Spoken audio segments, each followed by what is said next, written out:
Good evening, students, and welcome to today's daily quiz presented to you by BYJU'S Exam Prep IAS.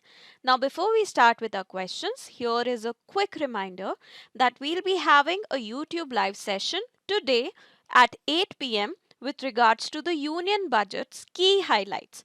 So, please do not forget to attend it. The link for the same is available in the video description. Now, let's take a look at our first question.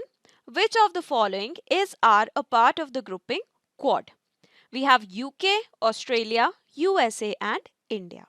We have taken this question because Quad Senior Cyber Group had a meeting in New Delhi in order to strengthen the cooperation between the countries with regards to cyber security. So this was attended by all the four members of the Quad countries.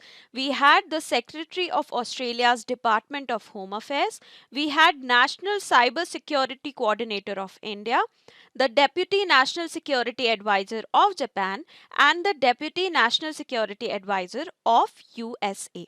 So that means that USA, India, Australia, and Japan are a part of this grouping. So here what will be the correct answer?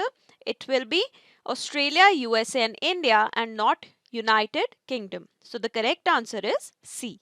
Now the second question. Which of the following are true? A depreciating rupee is beneficial for domestic importers. If the balance of payment is negative, the depreciating rupee can cause inflation. Now this question is taken because according to an article in Indian Express, inflation and depreciation of the rupee, you have seen that rupee has been depreciating and it has breached the 80 rupee per dollar mark already. So these have been stated as two major risks to the growth story of India. So if you take a look over here, if the rupee depreciate, then the cost of the imports that will definitely increase. How? If we were getting something for $1, we are still getting it for $1. Earlier, we used to pay 70 rupees. For example, now that the rupee has depreciated, we are now paying 80 rupees for the same thing, right? So the cost of the imports will increase. So the cost of the products will increase. So this is a wrong statement. It is not beneficial for domestic importers. Now balance of payment is negative. That is, our imports, they are greater than exports. Then if the rupee depreciate, what will happen? The cost of the imports will definitely increase. Now that the cost of the imports has increased, the cost of these products when they enter the Indian market, they will also increase. So what does that mean? That there will be an inflation. For example, if these imports are essential products like petroleum products, then what will happen? These petroleum products now they will be costlier in India and this will lead to inflation. So what is the correct answer over here? Only statement 2 is true. Now the third question with regards to the National Security Council. Which of the following are true? The National Security Council is presided over by the Prime Minister of India. It has a three-tier structure. It is an executive office under the Prime Minister's office, that is PMO. This is taken because recently our NSA, National Security Advisor, Shri Ajit Doval, he met his US counterpart, that is the NSA of US, Jake Sullivan, and this meeting was held in Washington, D.C. So the reason why Mr. Ajit Doval is in USA is to participate in the first high-level dialogue between India and US on technology partnership, and this initiative, it is known as ICET or Initiative on Critical and Emerging Technologies. So over here, which of these statements are true? The NSC, it is under the PM office, but the NSC is not presided over by the Prime Minister of India. It is presided over by the National Security Advisor and it is an executive office under PMO. So this is a wrong statement. This is a correct statement and only through these two statements we can find out that the answer will be B, because one is wrong. However, we'll take an explanation on this statement as well.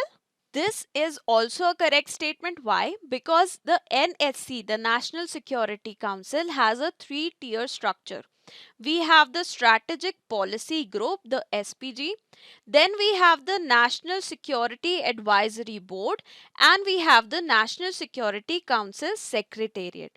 The SPG, it is chaired by the Cabinet Secretary, and it is a major platform or a major forum for interministerial coordination and integration of the relevant inputs from the various ministries with regards to security of the country. So the correct answer we have already stated is B. Now the fourth question. The International Court of Justice is an organ of the United Nations, an independent global body, OECD, that is Organization for Economic Cooperation and Development's highest court of justice, World Bank's arbitration arm.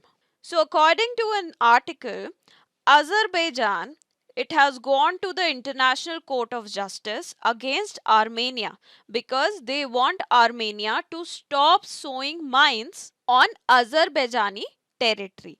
Now, there has been a conflict known as Nagorno-Karabakh conflict that is ongoing between the two countries since the year 1988.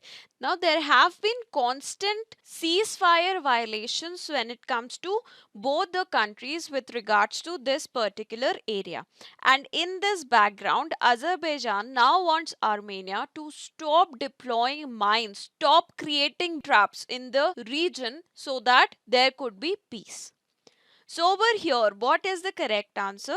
The International Court of Justice, it is not World Bank's arbitration arm, neither is it OECD's Court of Justice or an independent global body. It is one of the 6 major organs of the United Nations. So the correct answer is A. Now we come to a PYQ from the year 2017. Which of the following is our famous sun temple? We have Arasavalli, Amarkantak and Omkareshwar. So we have to choose the correct answer using these codes. So Omkareshwar has one of the 12 Jyotirlings of India. So because it has a Jyotirling, that means it is a Shiv temple. So just by knowing this, we know that these three are wrong statements and this is the correct answer. That only Arasavalli is the sun temple out of these three.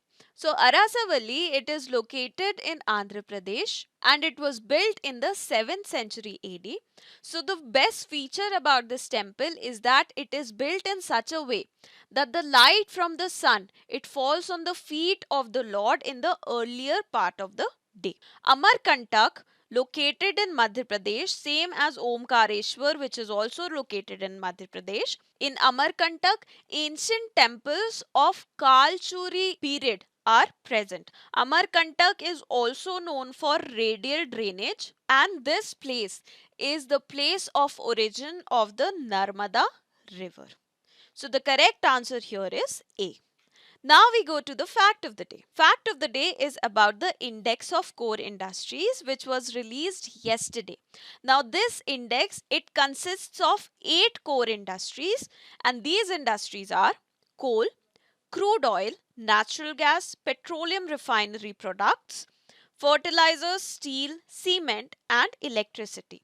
So these 8 industries are core for the development of the country. The base year for this index is considered as 2011 and 12.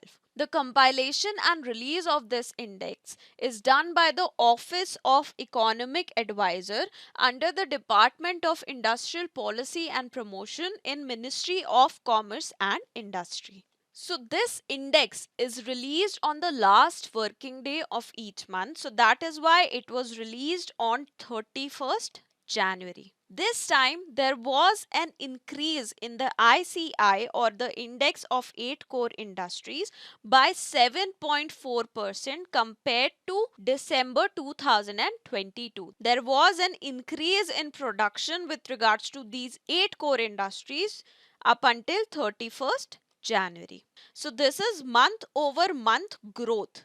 That is growth that is seen in the subsequent month compared to the previous month. So that is all about today's daily quiz. I hope you were able to understand all the points covered today. So do not forget to like the video, share it and subscribe to our YouTube channel for more such daily updates. So thank you very much and have a very good day ahead.